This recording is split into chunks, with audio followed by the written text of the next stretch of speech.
Assalamualaikum warahmatullahi wabarakatuh.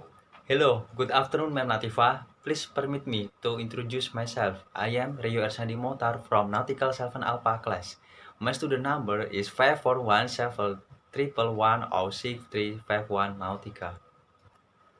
Thank you for the chance that you have given to me. In this occasion, I would like to tell about the story of the Costa Concordia that I have watched on YouTube. Costa Concordia was one of the Italian cruise ships from Costa Cruise. Actually, there were five ships, namely Costa Concordia itself, Costa Serena, Costa Pacifica, Costa Favolosa, and Costa Fascinosa. Costa Concordia was Italy's largest cruise ship, measuring 951 feet or 290 meters long with a passenger capacity 3,780. The Concordia was known for its luxury. It featured four swimming pool and a casino and reportedly the largest spa on a ship. However, 8 years ago, actually on January 13, 2012 evening, there was an incident of the Costa Concordia cruise ship. This Italian cruise ship sank in shallow water after striking an underwater rock of Isola del Giglio, Tuscany. King a rock was caused while deviating from planned course.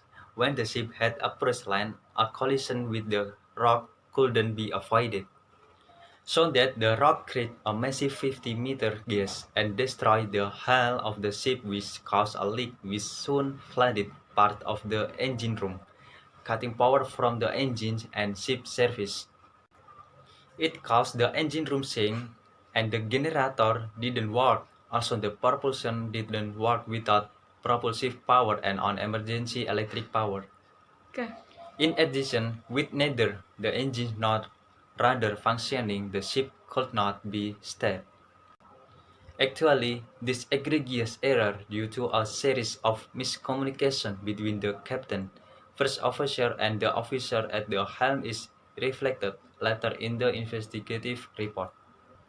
Because of the incorrect heading angle, the turning radius of the ship was much wider than it was supposed to be as per the character deviation, ultimately bringing the ship in close proximity to the shore. By the time the captain realized the situation and started giving a series of orders for rudder turns, it was too late as the ship was already in too close proximity and moving at a speed of 16 knots. The erroneous execution of an order by the helmsman and delay in correcting them ultimately left Concordia no chance to pass safely.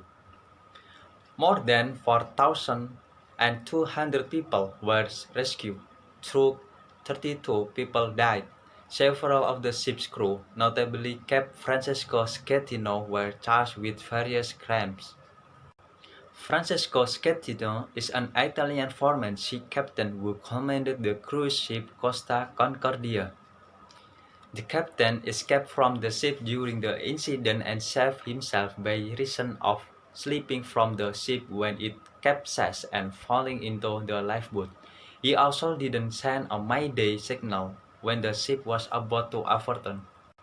The Falco, as Italian Coast Guard, clearly didn't believe Schettino's explanation of how he fell into the lifeboat, or that his reason for not returning to his ship were too dark and the lifeboat stopped moving.